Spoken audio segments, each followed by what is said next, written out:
Welcome to Voices of the Vigilant, where we dive deep into the human side of tech. Here, we go beyond the ones and zeros to explore the people, passions, and stories driving the cyber and internet security world. In each episode, we bring together experts, rebels, and innovators from across the tech industry to share their personal journeys, challenges, and victories. And here's your host and rebel in charge at Vigilant Violet, Jess Vachon. Hello, everyone. Welcome to another episode of Voices of the Vigilant. My guest today is Stacey Champagne, founder and CEO of Hacker and Heels. Stacey, welcome to the show. Thank you so much for having me. Love to have you here. You know, we've known each other for a little bit of time. I follow a lot of your posts on LinkedIn. Just so excited to have you here as someone who, fits the profile of Vigilant Violet and Voices of the Vigilant because I see you as a little bit of a rebel, but a rebel in a good way, right? Standing up for what you believe in. Before we dive into that, though, tell me a little bit about yourself and a little bit about Hacker and Heels. Yeah, absolutely. So I'm the founder and CEO of Hacker and Heels. I established that company about 5 years ago, based off of my experience of going from being a graphic designer, pivoting into cybersecurity. I've been working in cybersecurity myself for nearly a decade, focused on insider threat and incident response. And I found that bringing my skills from being a designer into this industry actually was such a value add and boost to my effectiveness than I can imagine if I just, came straight into the industry through a traditional academic upbringing through computer science or something, right? It's because I started as a graphic designer that I learned how to communicate really complex pieces of information. In that world, it was around intelligence. And here in cybersecurity, obviously, we deal with a lot of things that can be really difficult to conceptualize. And we need to be able to conceptualize not just to each other, but to our stakeholders, to the business and the people that we support. So found a lot of value in that. Definitely changed my life from, personal trajectory, of greater income and opportunities and all that kind of stuff. And really wanted to lean into my overall entrepreneurship type interest in bringing that opportunity and realization to more women. And so since then, the company's evolved. Today, we really focus on helping women get into positions of power in cybersecurity. And I specifically phrase it that way because I don't believe that, and I think many people would agree with me that, it's not just about becoming a CISO. We tend to hold that role, to really high acclaim and accord. But at the same time, we really would benefit from having women present in all levels of cybersecurity and even those leading cybersecurity companies, going beyond that particular C-suite role, that CISO role, into even bigger, impactful roles in building companies that are diverse and inclusive for us, is really where I think we're experiencing it now more than ever. We have to start building communities and workplaces designed by women and underrepresented identities and for us. And so that's where we're really, charging towards today and focused on. That's great. I agree with so much of what you just said. I want to go back to something you said at the beginning, though, which is that you entered cybersecurity from what would be considered maybe a non-traditional pathway, and that you found value in that path. A lot of the times when I talk to mentees, they're coming from different industries. Sometimes it's healthcare, sometimes it's law enforcement, the hotel industry. And I talk to them about a concept that I have, which is intrinsic value. What do you bring to the table in your experiences that adds to or enhances your role in cybersecurity? And it's important that we look at that value. A lot of times when people are struggling to get into the industry, we tell them, well, you haven't had experience, so you can't be in cybersecurity. But we're failing to look at, do they have good customer service skills? Have they worked in stressful situations? Those two items, in my opinion, are two of the most critical items for building your success in your cybersecurity career. And I appreciate that you mentioned that value that you had, that you brought to the field, sans having any outside experience or growing up in the profession, so to speak. When someone comes to you and joins or partakes in some of the programs offered by Hacker and Heels, what can they expect from that experience? Yeah. So we offer a variety of things. We're structured around a monthly membership type community currently, but within that, you get access to different programs that we've developed, like Change Makers, which is focused on exactly those career pivoters. Has a ton of really great material. I had built it out at the time before I was a certified professional coach. I actually worked with certified professional coaches in developing the curriculum from that, because it's not just about, whether or not you want to be in cybersecurity, but it's really whether or not making a career pivot is the right move for you. So we were really intentional about making sure that, yes, you're going to learn a little bit about what it takes to transition into the field, but also you're going to learn about yourself throughout the process. So that way, even if you get to the end of our program and you decide that cybersecurity isn't for you, it's not like you wasted money or you wasted your time or whatnot. You still got to benefit from doing that career exploration. So that's one of the programs that you get access to. We also do monthly connection calls. And with that, I invite people who are both in cybersecurity and also in tangential fields and specializations. I mean, we've had we had a wonderful woman at one point, Amy, who came and did somatic exercises with us, which really, really helps at the end of a very stressful day working in incident response, to be able to do some of that body mind movement and kind of separate and disconnect and kind of heal from that, the stress of the day, right? So we have people like that, but then we also have really awesome people, leaders that in the industry.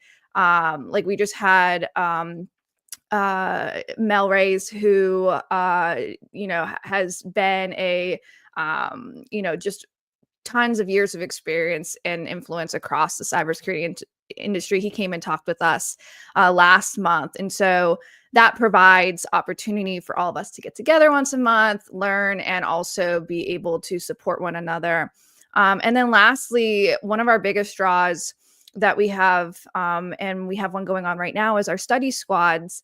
Right now, we have about a dozen women who are studying for the CISSP. And the way that we do it is that we really lean on peer teaching. And so everybody gets assigned partners, and over the 10-week experience, they are responsible for basically going through the study guide and teaching each other some of the key concepts from it. And so then you get the benefit of not just reading the study guide, but also having to be able to validate your understanding by explaining it to other people. And I think it's such a steal because, it comes with being a member of our community. The only extra cost is buying the study guide. And then you also get the opportunity to win prizes and everything, get access to our resources and sharing, people sharing resources on our platform and all that kind of stuff throughout the entire time. So you get that incentives and accountability and everything through it as well. So yes, so much that we do.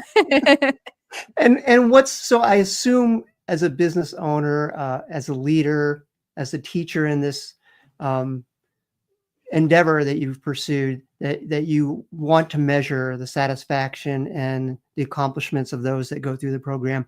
What has been the feedback that you've received from your participants? Oh, It has been so great. I mean, the feedback is really in the actions that people take thereafter participating in our programs, right? Like we have people who went through change makers and literally went from being like we have Sarah, who is a fashion designer. She has been working as a pen tester now for several years in cybersecurity. We have Jamie, who retired from the military and worked on making her way through that transition into a cybersecurity position. And she's been working successfully now for a couple of years. We had a wonderful woman from Singapore, CJ, who participated in our CISSP study sprint, which is something that we're going to be offering again later in the fall. Just that 30 days, really like, accountable, structured, incentivized period to study for the CISSP. And she went on and passed, and she's a CISSP now. And so I'm excited to see what she's gonna be able to do with that. So yeah, like yes, everyone says really wonderful, kind things about their experience and their appreciation of our programs and everything. But what I really lean into and really take as proof of impact the most are those kinds of stories. It's not what they're telling me, it's what I'm seeing in them. Sure. I love that. It's clear that you're asking for a commitment from participants, right? You're asking for a financial commitment, but you're also asking for a time commitment. And then hearing the results should speak to the point that having a fee-based service makes sense. Mm-hmm. It took me a long time to come to this place of agreeing with you on this, but I got there by watching what you were doing and listening to the people you were working with. And I think I mentioned this to you previously, but I'll say it again if I didn't. You completely changed my idea of the model that I wanted for my own business. It makes sense that if you're going to be spending your time and your own capital, because I know you're doing that at the least you break even, but that there's an expectation that people are going to give everything to the experience. Because when they go out in the field, as you and I know, there's a tremendous expectation that you're going to commit your time to learning on your own, investing sometimes in your own training so you can be successful to whatever end you want to get to, whether you want to stay as an individual contributor or you want to move into a management role, or maybe you want to go out and be a coach on your own. So I want to just give you thanks for at least changing my mind on that. I'm sure you probably changed a lot of other minds on the model that you've chosen, but I think, in my own small opinion, I think it was a brilliant decision on your part.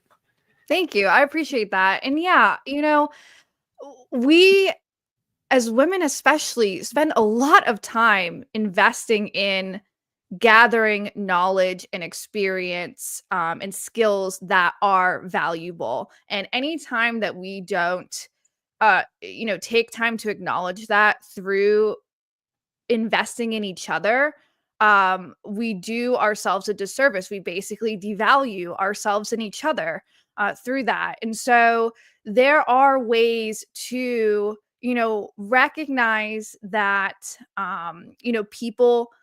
people have, certain socioeconomic constraints, but at the same time, enable fair access, right? And so like, some of the strategies that I do in my business that enable this are the sliding scale for our Hacker and Heal salon. So we charge a different amount for people who are new to cyber versus people who have been in it for 10, 15 years, because the assumption and experience is that when you're higher up in the industry, it's actually more likely that your business is going to pay on your behalf to attend something like that versus someone at the beginning of their career, potentially at a lower salary, may not have the opportunity to have it paid for and therefore will be paying for it themselves. We still want to be able to enable that equitable access. And at the same time, too, make sure that this business continues to exist. At the end of the day, like, we all have to make money to have roofs over our head, food on our table. And the reality is all of the the little details that go into pulling something like the salons or even our online community off. I mean, even just the online community, the flat cost of operating that on a month to month is over $1,000.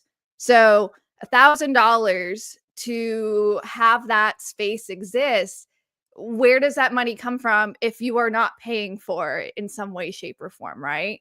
Right. So it's important, right? Like women should not have to incur debt to be of service, if that makes sense. No, it's an interesting point, right? Because we're expected to do all the things that men do, um, but we have a little bit higher of a challenge to get there, and we don't. I don't think we have a choice in it, do we? I mean, we have to do these things, and to the point you made, these courses are extremely expensive. And people starting out in their career, probably for their first 10 years in cybersecurity, those courses are completely out of reach. When I look at what Hacker and Heels does, you're putting it within reach. And if you look at the value equation, it's a much better value to work with your organization, right? With someone who can find a way to make it work for you rather than to have to go into debt to take all these courses that might not pay off for you. We can look across the industry. We can look across LinkedIn right now and see all the posts about from people who said, you know, I got my master's degree in cybersecurity, or I invested in 8 courses at $8,000 a piece to get all these certifications, and I can't find a job. We have to think about that, right? So some of us who are pursuing our passion projects, and I really do believe that what you have is a passion project, are trying to find a way to do that, to contribute our time to help others, but at the end of the day, to at least break even. I don't think people understand the challenge of pursuing a dream that pays off for other people in terms of how much it costs. I look at how much I've spent just to get Vigilant Violet to this point of having the podcast and everything. I make zero money right now on it. As you pointed out, there's expenses every month. There's a lot of work you have to do outside of this.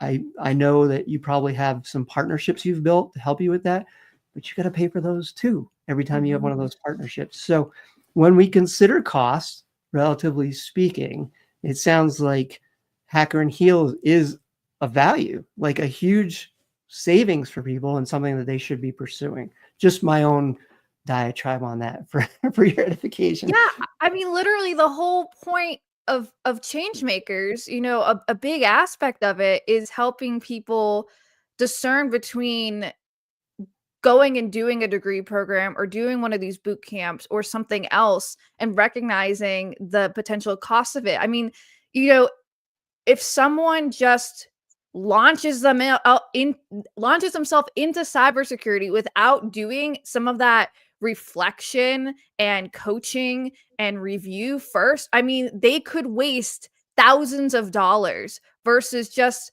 spending the $25 a month to access the platform, to get access to change makers, to go through the material and realize that, like, oh wait, I might not actually have to go get a college degree to get into cybersecurity. I could actually take one of these other approaches. You know, and so there's so much value there. And also too, I kind of want to go back to, like, you know, you made a comment about how, like, you're not making money at this right now.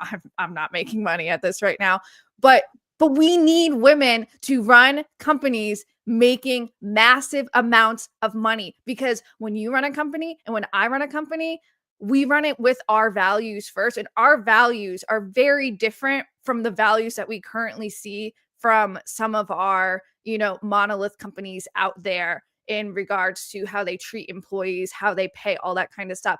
Hacker and Heels, like, from the very start, we offer to pay anyone and everybody who is willing to come be a guest mentor. We offer them at least something. If they, you know, a lot of them will decide that they want to pay that money forward to being able to fund subsidized memberships, which is great. But, like, even just offering that and not expecting free labor of people is such a, you know, an important message to have out there. Um, and as I'm building my company, I'm looking at companies like a great one out there is like Shani Nicholas. She has a astrology app. And the way that she runs her business is like making sure that everyone's making at least like $80,000 a year. Or like Tori Dunlap with Financial Feminists. She has like week-long breaks every quarter for her entire staff. And so all these kinds of benefits that really recognize and uplift people versus exploiting them. Those will only come about for people when we have individuals building companies based on those values, which I know you will do and I will do. Yeah. I hate to say this, but money is power. And we see that right now in the US, right? We see those with the money have a tremendous amount of power. And if those of us in underrepresented groups want to affect change, we have to figure out a way to get the money to have the power. And there's nothing wrong with acknowledging that. That's the reality of living in a capitalistic society, right? Those of us that don't carry full privilege, and full privilege by that I mean those folks that are born and don't ever have to think about their color or their gender or their religion, and they navigate life just fine without that overhead noise in the background. That's privilege. It's not necessarily a bad thing. We're not saying privilege is a bad thing, but what I want people to understand, and I think you do too, is there's a lot of us, a good majority of us, that don't sit at the table with that. And I say that as someone who knows that even as the person that I am, that I still have privilege over certain other people. So it is important to me, and I hear that it's important to you that we affect that change. And so charging a fee, trying to make a little bit of a profit so we can gain some of that power is important. It's definitely Absolutely. important. You mentioned something earlier that made me think about a post that you had recently. I think it was a couple of weeks ago. And I'm just going to go off the cuff here. I think the post was about the amount of effort you had put in during the year for certifications or training to advance your career. And the fact that you looked at your spouse who had done none of that and was still doing just fine in their career. That post, I think it went viral, had a lot of comments on it. Talk about that post. Talk about what made you write that and what you had for feedback after that post. I love all of the stories that people have come up with about where I was when I wrote that post, what happened that inspired that post, what the scene was, what our relationship is, all of that. It has been truly entertaining to read.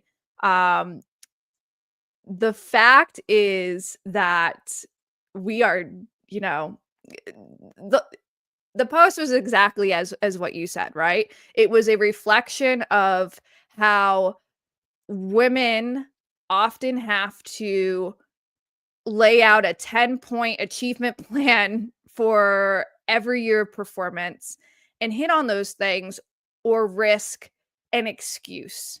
And what I mean by an excuse, it's that then you get to the conversations about pay and promotion and whatnot, and you're going to hear you can't get promoted, you can't get paid, you can't have the opportunity because you didn't do X, Y, Z, right? And so a lot of times for women specifically, it's about not having the certification. It's about not having spoken at events or done things that get you external validation of your competence. Because apparently what we do in our organizations, is not part of the measurement of performance. Sometimes it seems. And so that was an illustration of how, like, we have such stress put on us to the point where it almost becomes like a fear that if we don't do those things, something bad is going to happen to us. And I mean, it has happened to us, right? Like, we have been passed up for promotion. We have been paid less. Like, this isn't hypothetical. This is reality for many women out there, versus looking at the experience of my husband, who very clearly has what he needs to achieve spelled out for him in the military. And, you know, if he's done those things, he doesn't have to worry about what else, because it's all clearly defined, versus with us, they'll just say they want these 5 things, and once you complete them, they'll pull 5 more things out of thin air that they never told you about and say, well, these are the reasons why. This is why you're losing your job. This is why you're getting passed up for promotion. This is why you're being laid off, whatever it might be, right? And so it's such a difference of experience being, you know, a man versus a woman or an underrepresented identity in the workplace, and in how you can just go through life on the day to day, and have that in the back of your mind as something that you like worry about and get stressed out about and live with, right? Like, for him, it was just like, no, like, I don't have anything to share. Like, and I'm okay with that. And I think that is where so many people were inserting themselves, was in the idea of being okay with having done nothing. Like, so many people were not okay on his behalf of him having done nothing. The ability to do nothing in our capitalist society is such an immense privilege and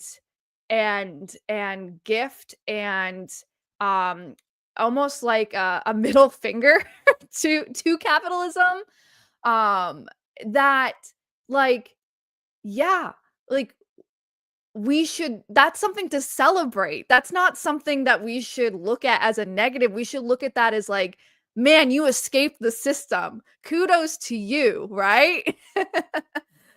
And so yeah, that post and everybody's, so many people's response, there was such a if you look at it closely, I'm sure you observed this, is that the people who were having such a negative uproar about it, how do they look like they identify, versus like all the people, they're mixed in there, they got it, right? And those ultimately are my target audience, right? Like, those are the people I want to connect with, are the people who get it, who read it and immediately understood what we were going for with that kind of post. And it could see, and many people said they saw themselves in it, right? And so and those people were majority women, right? The people who were really upset and made it go viral, they were men. So We don't have a choice. That's the point, right? Mhm. We don't have a choice. I say that we do. We have a choice where we don't do it and we don't get promoted. We don't get the opportunities. We lose our jobs. I've had that happen to me. I'm sure you've had it happen to you. I'm sure a lot of people that are going to listen to this have had it happen to them as well. That is a lot and we hear it from all different communities. Well, I'm not the first one to say this. We hear it all the time, and people are vocal about it because we are expected to do more, to sit at the same table as people who are not required to do more. And that's why we're vocal about it. I believe that people who don't have to do that and they still reap the benefits of what society provides them, they're so vocal in opposition to it because they know deep down that they have that privilege, that they have something that someone else doesn't, and they're afraid of losing that. You're not going to lose it. There's plenty of room at the table. We're asking you to listen, to understand, to be compassionate, and to be fair.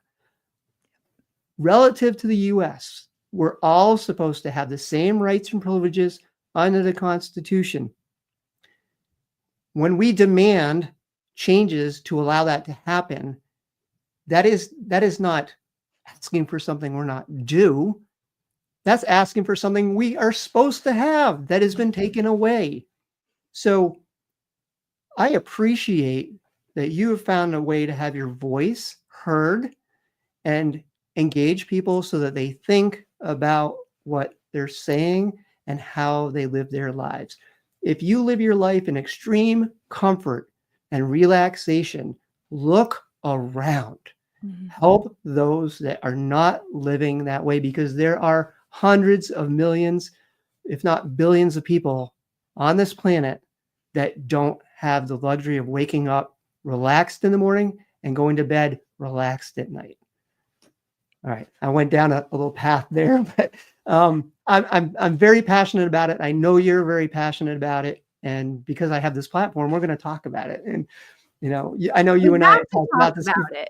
Yeah, we have to talk about it. I mean, you just saw, like, we saw firsthand, like, the fact that so many people don't realize that this is the system we're all in. So many people demonstrated in their comments that lack of recognition of the different experiences between men and women, or men and underrepresented identities, or white men and underrepresented, whatever it might be, right? Or even just how our workplaces are set up, right? Like in our private sector workplaces, a lot of them don't have very clear requirements around measurement of performance, right? Versus in the military, they have a very clear, it's very well spelled out expectations of, what they need to accomplish at any given time, right? And so recognizing, like, having the absence of that leads to so much stress and trauma and a door for exploitation of people, right? Like, we could sit here and debate, as many people did in those comments, about how I wrote it and what I might have been insinuating about my husband, who I love very dearly, about, his accomplishments and what they mean relative to mine. But, like, that is tone policing, right? That is focusing so much on the minutia of how I said a certain thing versus the very message that was intended and has very significant value in talking about as a society. And yes, a lot of people missed that, but at the same time, through missing that, they proved the point that was being made of the post. And so it just shows that we have to have more of these conversations. Absolutely. And I want to be clear, we're not trying to be divisive. We're not trying to take anything away. No one's trying to take anything away. You said it at the beginning, you appreciated that your husband didn't have to do that. You just would like to be in the same boat, right? Yeah, how can I do that? Like, please, like, show me your way. Like, absolutely. So we know who you are today. We're getting a sense of who you are, but if you're comfortable with it, tell us a little bit about your experiences growing up, influence of parents or relatives or, mentors that you had that helped shape who you are today. Yeah. Oh gosh, maybe I should go swap out my my water here. So such a loaded question. How am I the person I am today? Wouldn't it be fun if I didn't ask loaded Oh, questions? but such a powerful question, right?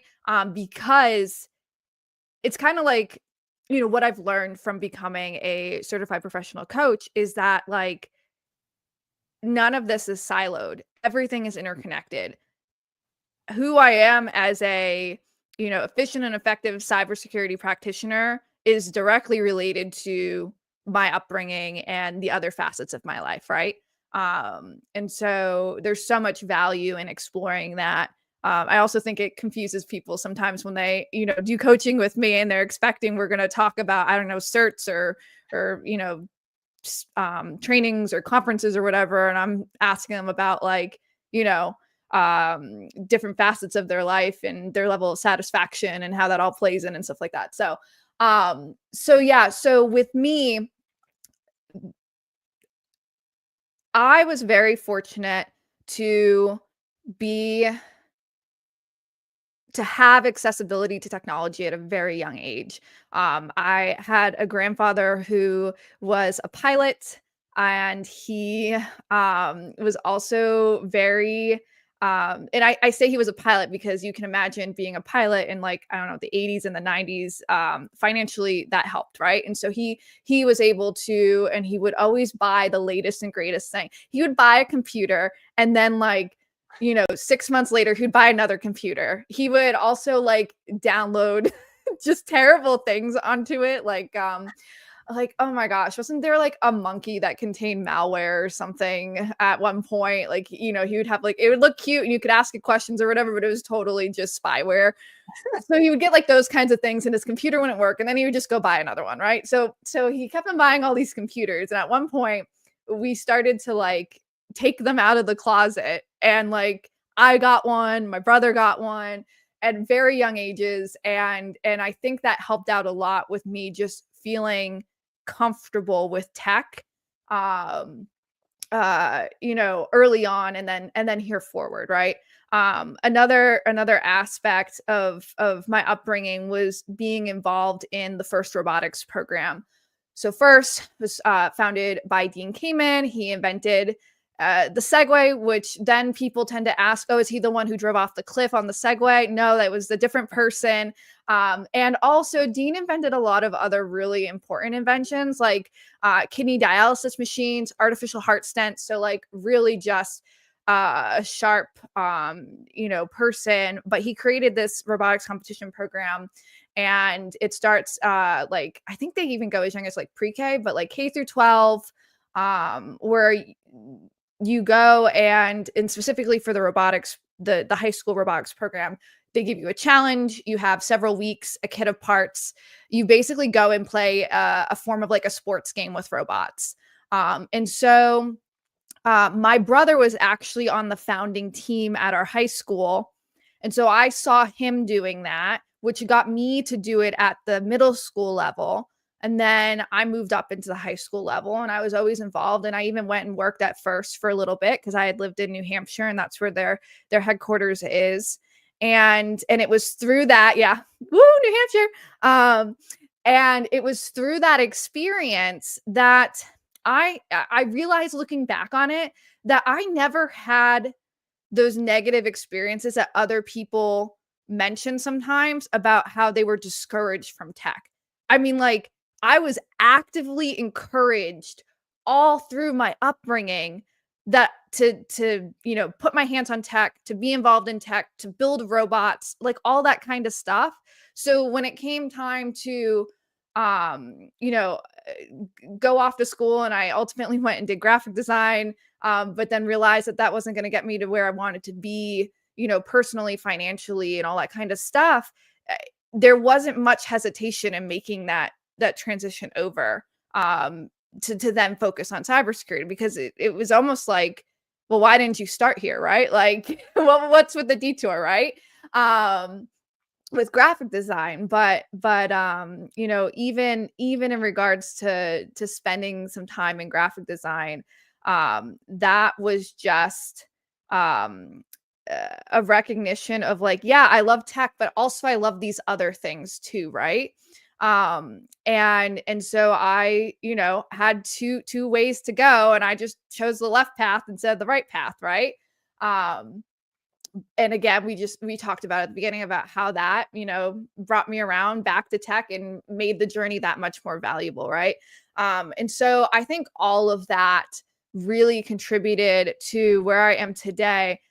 But also, because this is a show about rebels, by rebels, for rebels, we should mention a couple things on that pristine path, which are that when I was on that robotics team, the school didn't fund the robotics team. They spent many, many thousands of dollars on the high school band. However, they would not contribute to the robotics team. Our mentors were paying out of pocket to help us afford our $5,000 kit of parts and registration fees and stuff like that. And so year after year, parents would beg, students would beg, would be like, can you please just guarantee us some funds so every year we don't have to waste all of our time scraping for money instead of being focused on learning and building the robot, right? And so senior year, I was like, I'm sick of this. Like this doesn't make sense at all. We should be guaranteed funds. And if you're not going to just give it to us, then we're going to let the town vote on it. And so I went through the actual process of figuring out, how does something get on the school board budget? Like, how does something get on the ballot? And I went and like collected signatures in neighborhoods. I packed the school board like town hall events and ultimately got it on the ballot and got it to pass.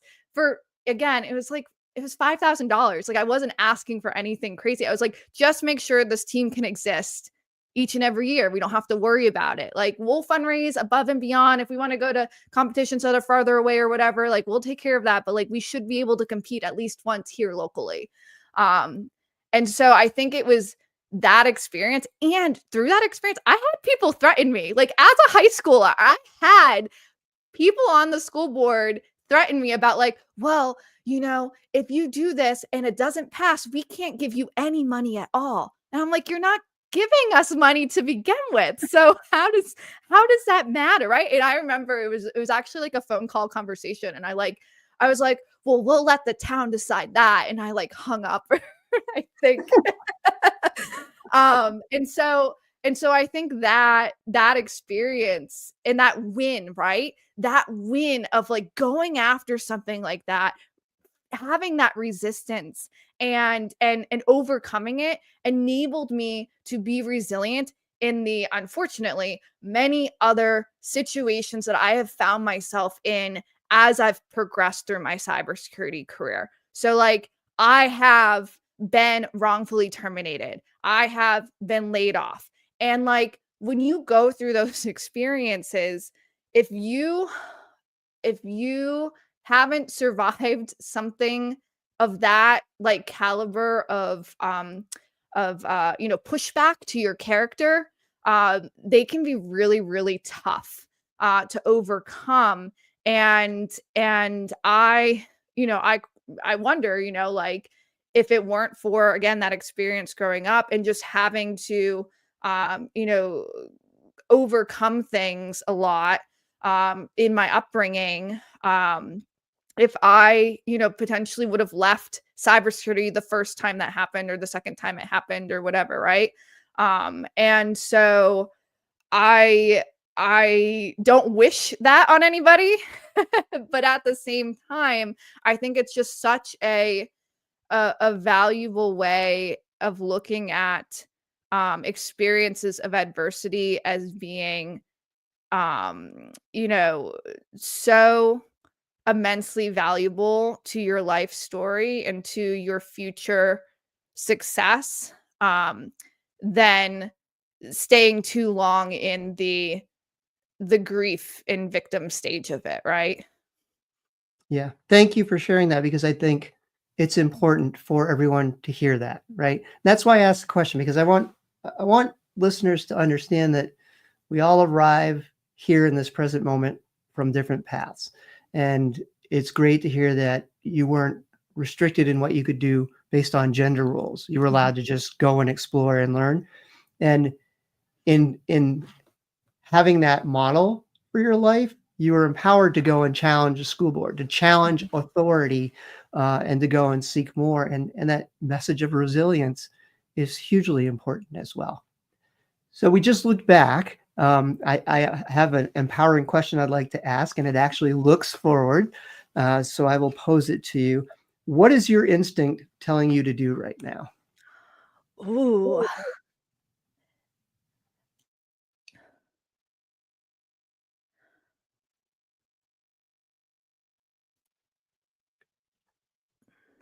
I love this question. For those who aren't watching the video, Stacey's thinking deeply right at this moment. My instinct right now, as I think is the same for many of us, is to scream first and foremost, given all that is going on. But at the same time, my instinct constantly brings me back to focusing on what you can control, and also being mindful of the fact that there are people trying to take your power, and not just in direct ways, but like also in indirect ways, right? Of like flooding the media, putting stress upon the workforce and all that kind of stuff, and people, um and and trying to, in those moments, recognize where they're siphoning from you and putting a stop to that. And so what this looks like in action is like, even today, I was thinking to myself, I should really just remove Reddit from my phone. Like, if I want to catch up on what's going on, like, I can do that later. But like, when it's on my phone and it's more accessible, like, they're pulling me into a world that I